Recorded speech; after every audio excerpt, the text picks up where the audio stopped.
Sa mundo ng mga Chavez, ang bawat lihim ay may katapat na matinding kapalit matapos ang revelasyon sa loob ng interrogation room kung saan lumabas na si Rosie, ang utak sa likod ng pagtatangka sa buhay ni Cassandra.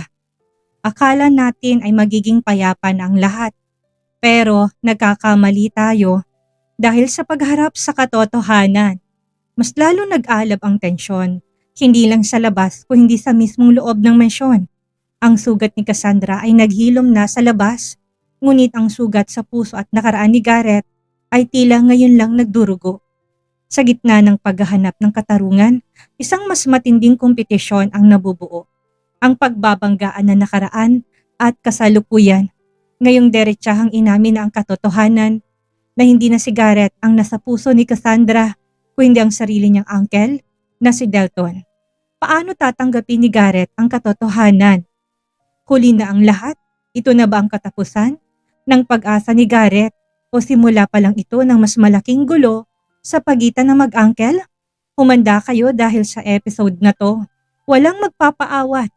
Samahan niyo akong balikan ang bawat mainit na salitang binitawan sa pagitan ni Delton at Garrett.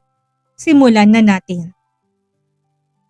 Nakaupo na si Cassandra sa sofa ni Detective Aaron. Nasa loob na sila ng office ni Detective pagkatapos nilang makausap ang preso. Gulat pa rin si Cassandra. Hindi niya akalain ng lalaki ang galit ni Rosie sa kanya nang dahil lang sa design. Bakit siya pa ang may ganang magalit gayong siya naman ang nagnakaw ng design? Hilaw na lang na natawa si Cassandra pero nang maalala niyang mas pinalala ni Dalton ang kalagayan ni Rosie, posibleng lalong nagtanim na matinding galit si Rosie sa kanya. Namatay ang ina ni Rosie dahil sa stress ng bumagsak ang business nila. Ang pagkakaalam ko, silang mag-ama ang nagbalak para ipapatay si Miss Cassandra. Pareho na silang nasa wanted list. Saad ni Detective. Siguraduhin yung mahuhuli nyo sila sa lalong madaling panahon. Iban nyo na sila sa lahat ng mga public transportation at sa mga airport. Hindi pwedeng makaalis sa mga yan. Huwag kang mag-alala, Mr. Chavez. Ginawa na namin yan. Pinahigpit na rin ang bawat checkpoint. Sagot ni Detective. Pagkatapos nilang malaman ng lahat at makausap si Detective ay umalis na rin sila. Tahimik lang si Cassandra habang nasa biyahe silang dalawa ni Dalton. Sa tingin ko, lalong nagalit sa akin si Rosie dahil nadamay ang family business nila. Namatay pang mommy niya, tulalang saad ni Cassandra. Sinasabi mo bang sana hindi ko nalang pinabagsak ang business nila? Marami na akong pinabagsak na business, Cassandra. Pero walang naglakas loob na banggain ako. Si Rosie lang nagtangka pero kung sa tingin nila magtatagumpay sila, doon sila nagkakamali. Malamig na sagot ni Dalton. Napapabuntong hininga na lang si Cassandra sa kanya, inihilig ang ulo niya sa bintana. Nagpapasalamat pa rin siya dahil hindi si Michelle ang nasa likod na nangyari sa kanya sa penthouse dahil kapag siyang nasa likod nito, kakalimutan niya na nagkaroon pa siya ng kapatid at sisiguraduhin niyang hindi na makakalaya ng kulungan si Michelle. Sana lang ay mahuli na nila si Rosie. Kung nagawang pagtangkaan ni Rosie si Celine, siguradong kaya niyang patayin kahit na sino sa atin. Ayaw ko magpakampante pa rin. Kahit na alam na natin kung sinong kalaban natin, malaya pa rin silang nakakakilos. Paano kung nasa paligid lang naman pala sila sa atin? Hinawakan ni Delton ng isang kamay ni Cassandra. Hindi na mangyayari yun. Hindi ka na nila magagalaw pa. Paano naman ang pamilya natin? Hinigpitan mong security sa akin. Pero paano naman sila? Kung malalim ang galit sa akin ni Rosie, siguradong hahanap at hahanap siya ng masasaktan niya para makaganti sa atin. Hindi ko hayaan na mangyari yun. Huwag ka na masyadong mag-isip. Malapit nang matapos ang problemang ito. Tumingin lang si Cassandra sa harap nila. Pagdating nila ng mansyon, dumiretso na si Cassandra sa kwarto niya para makapagpahinga. Nagtungo naman si Delton sa pool area para makapagpahangin. Naghihintay lang siya ng update mula kay Detective Aaron at kay Ricky. Pareho silang hindi nakapagtrabaho ni Cassandra ngayon dahil gusto nilang mag-focus na muna sa pag-iimbestiga. Nakatingin lang sa kawalan si Delton. Naagaw lang ang atensyon niya nang dumating si Garrett. Nandito ka na naman? Anong ginagawa mo dito? Wala ka bang trabaho? Kunot noong tanong ni Delton. Naupo naman si Garrett saka pinag-cross ang mga paa niya. Uncle Delton, aware ka naman 'di ba na gusto kong balikan si Cassandra? Walang paligoy-ligoy na wika ni Garrett. Lalo namang nagsalubong ang mga kilay ni Delton. At sa tingin mo ba, babalikan ka niya? Umaasa ka ba na may pag-asa ka pa sa kanya? Kalimutan mo na yan, Garrett. May diing saad ni Delton. Napangiti naman si Garrett saka siya bumuga ng hangin. Akala mo ba hindi ko napapansin? Masyado kang close kay Cassandra. Yung pag-aalala mo, parang ikaw yung boyfriend o asawa eh. Sabihin mo nga, anong relasyon niyo ni Cassandra? At kung may relasyon kayo, kailan pa nagsimula? Pag-iimbestiga ni Garrett. Gumisi naman si Delton sa kanya tinignan si Garrett. Bakit interesado ka? Ikaw ang nakipaghiwalay kay Cassandra. Tinulak mo si Cassandra palayo sa'yo. Tapos ngayon, hahabulin mo? Hindi ka pa ba nakontento kay Michelle? Si Michelle ang pinili mo noon. Bakit gusto mong iwan ngayon para kay Cassandra? Alam ni Delton na may nalalaman na si Garrett tungkol sa kanila ni Cassandra. Hindi niya isusuko si Cassandra. Wala siyang pakialam. Kahit na magkagulo pa sila ng pamangkin niya. Ayusin mo na lang ang pamilya mo, Garrett. Huwag mo nang dagdagan ng gulong nangyayari sa pamilya natin. Bigyan mo naman ng katahimikan si Cassandra. Hindi bumalik si Cassandra sa mansyon para sa'yo. Kailangan niya maprotektahan. Kaya siya nasa mansyon. Minahal na ni Cassandra ang mga magulang mo. Pero hindi ibig sabihin nun ay may nararamdaman siya sa'yo. May diing saad ni Delton. Langkong tiningnan ni Garrett ang Uncle Delton niya pero sa ibang direksyon to nakatingin. How about you, Uncle Delton? Kaya ka ba bumalik ng mansyon para bakuran si Cassandra? Sinasabi mo bang wala na akong pag-asa dahil ikaw nang mahal niya? Yun ba ang ibig mong sabihin? Yung pagiging closeness niyo sa isa't isa, hindi yun normal. Hindi ako manhid at hindi ako tanga. Bakas na ang galit sa tinig ni Garrett. Napangisilang ulit si Delton. Kung hindi ka tanga, bakit mo iniwan si Cassandra noon? Hindi ka manhid, bakit na kaya mo panoorin na masaktan siya ng dahil sa'yo? Umalis si Cassandra nang wala siyang kinuha sa'yo. Nakaangat si Cassandra nang walang tulong mula sa iba lalo na sa'yo. Ngayong mataas nang nalipad niya, gusto mo ring sumama sa tagumpay niya? Garrett, masyado ng traumatic para kay Cassandra ang mga nangyayari sa kanya ngayong taon. Huwag mo na sanang dagdagan pa yun. Nakausap mo na ba siya tungkol sa plano mong balikan siya? Kung oo at nasabi niya ng sagot, sana tama na yun para tumigil ka. Nagngit-ngit ang mga ngipin ni Garrett sa inis. Tumayo na siya at hinarap ang Uncle Delton niya. Ikaw bang bagong boyfriend ni Cassandra? Kailan ka pa nagkaroon ng nararamdaman para sa kanya? Ikaw bang nagtulak kay Cassandra para sukuan na ako? Natawa naman si Delton. Kinarap niya na rin si Garrett na sa lubong ng kilay. Ako bang sinisisi mo kung bakit sumuko na si Cassandra sa'yo noon? Wala akong alam sa bagay na yan. Ang alam ko nang makaawa sa'yo si Cassandra noon. Kahit nahuli ka na niya.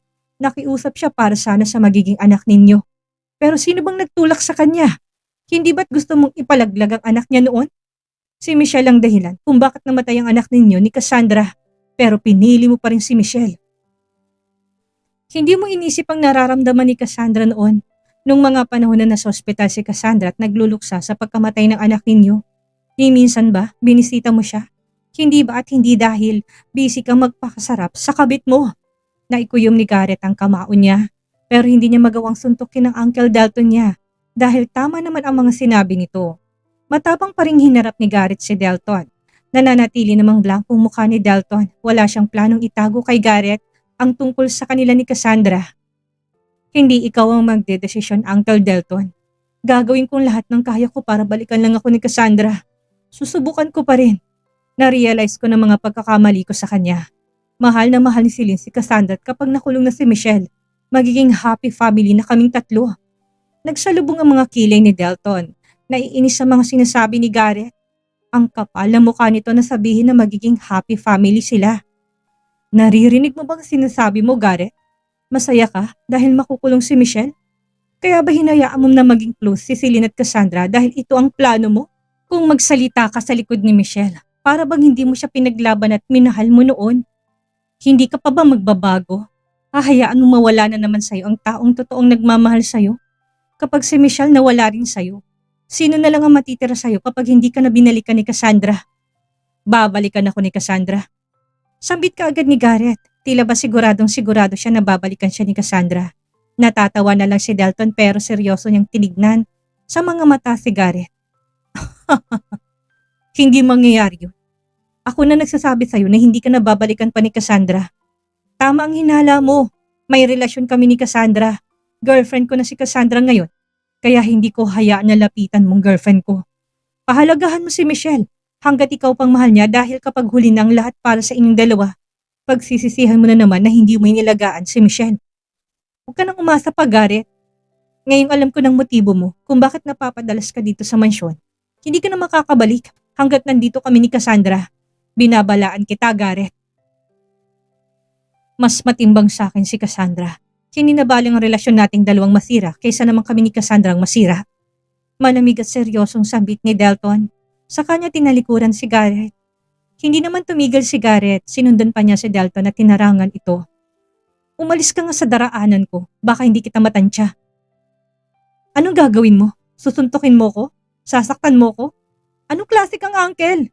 Pati asawa ko, aagawin mo pa sa akin? Sigaw ni Garrett. Wala akong inagaw, Garrett. Alam mo yan. Hindi ako ang naging hadlang sa relasyon yung dalawa. Noong panahon na nagsasama pa kayo ni Cassandra, wala ako dito sa bansa. Busy ako sa business ko sa France. Pero bumalik ka nung nagkakaalabuan na kami ni Cassandra. Sinadya mo bang bumalik para magawa mo ng plano mo? Naghihintay ka ba na maghiwalay kaming dalawa? At nang malaman mo maghihiwalay na kami, saka ka naman bumalik. Natawa si Garrett. Ang galing mo naman, Uncle Delton. Saktong-sakto yung pagbabalik mo. Siguro dahil tadhana na rin ang gumawa ng paraan para mas makilala ko pa si Cassandra. Pinauwi ako ng tadhana para gisingin si Cassandra na hindi ikaw nakatadhana sa kanya. O hindi ako. Sinabi ko na sa'yo, hindi ka na babalikan ni Cassandra. Wala siyang dahilan para balikan ka pa. Mahal ni Cassandra si Celine, pero hindi ibig sabihin nun ay gusto niyang bumalik sa'yo. Masyado ka lang delusional, Garrett.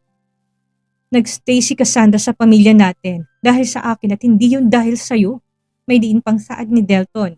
Akma sanang susuntokin ni Garrett si Delton nang mapigilan ni Delton ang kamay ni Garrett. Anong ginagawa niyong dalawa? Tinignan nila sa boses ni Cassandra.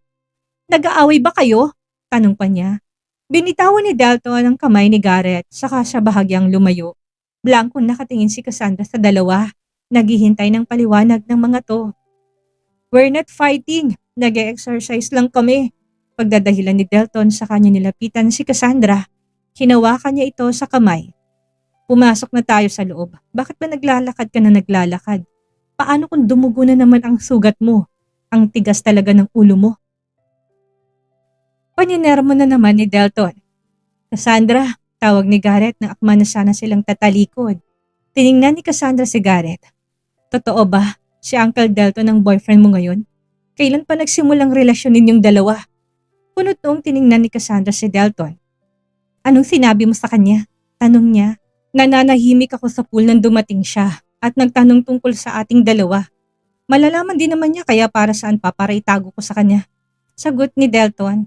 Napapabuntong hininga na lang si Cassandra. Naghihintay naman ng sagot si Garrett. Nasasaktan siyang malaman na hindi na siyang mahal ni Cassandra. Nagsisisi naman na siya sa mga nagawa niya. Handa niyang mahalin ulit si Cassandra at itrato na ito ng tama. Cassandra, mahal pa rin kita. Patawarin mo na ako sa mga nagawa kong kasalanan sa'yo pero wag mo namang gawin sa akin to. Kakayanin ko pa siguro kung ibang lalaking pipiliin mong pakasalan.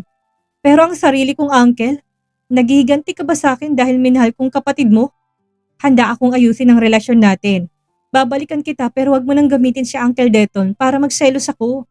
Hilaw na natawa si Delton saka siya napapailing. Naghihiganti? Sino naman nagsabi sa'yo na naghihiganti ako sa'yo? Siguro noong una binala ko magiganti sa inyo ni Michelle. Pero na-realize kong sayang sa oras saka ayaw kong saktan ng taong totoong nagmamahal sa akin. I'm sorry, Garrett. Huli ng lahat para magsisi ka. Hindi na kita babalikan pa. Akma na sanang tatalikod si Cassandra nang muling magsalita si Garrett. Sinasabi mo ba na toong may relasyon kayo ni Uncle Delton? Pangungulit niya. Gusto niyang malaman mismong sagot kay Cassandra. Oo, si Delton ang mahal ko ngayon. Si Delton ang pakakasalan ko. Hindi ko iiwan si Delton dahil lang nagsisi ka na. Huli ng lahat para sa ating dalawa, Garrett. Pinatay niyo ang anak ko. Kapag binalikan kita, isang malaking pagkakamali yun. Huwag mo na sana akong guluhin. Huwag mo ring isipin na ginagamit ko lang si Delton para magiganti sa'yo at pagselosen ka. Hindi ko gagawin yon. Sagot ni Cassandra para hindi na siya kulitin ni Garrett. Halos manghinang tuhod ni Garrett sa narinig niya. Ramdam niyang pagkirot ng puso niya. Hindi niya matanggap na walang ibang mamahalin si Cassandra kung hindi ang Uncle Dalton niya. Mananatiling Mrs. Chavez si Cassandra, pero hindi na siya ang asawa. Grabe, ramdam niyo ba ang bigat? Sa episode na to, nasaksihan natin ang pagbagsak ng huling depensa ni Garrett. Ang sakit na naramdaman niya nang marinig mismo kay Cassandra na hindi na siyang mahal nito. At ang mas masakit pa, ang sarili niyang uncle na si Delton ang napili nito ay isang malupit na paalala na sa pag-ibig, ang pagkakataon na hindi laging naghihintay. Dito natin matututunan ng isang mapait na aral. Ang pagsisisi ay laging huli. Hindi sapat ang basta sorry o pagbabago ng ugali kung ang tiwala'y winasak na ng tuluyan. Pinatay ni Garrett at Michelle ang isang buhay. At ang pagkakamaling yun na hindi na kayang burahin ng kahit na anong pangako sa hinaharap. Si Cassandra, hindi ng babaeng madaling mauto. Siya ay isang babaeng natuto ng magpahalaga sa sarili niya. Sa inyong palagay, tanggap na ba talaga ni Garrett ang pagkatalo o magiging mitya pa rin ito ng mas matinding trahedya? At ngayong official ng relasyon ni Dalton at Cassandra, mas mapoprotektahan na ba nilang isa't isa? O mas lalo lang silang magiging target ng galit ni Rosie? Iwanan niyong inyong reaksyon sa comment section. Nakakabilib ang katapangan ni Cassandra na harapin ang nakaraan para tuluyan na itong talikuran. Hanggang sa muli nating kabanata. Salamat po.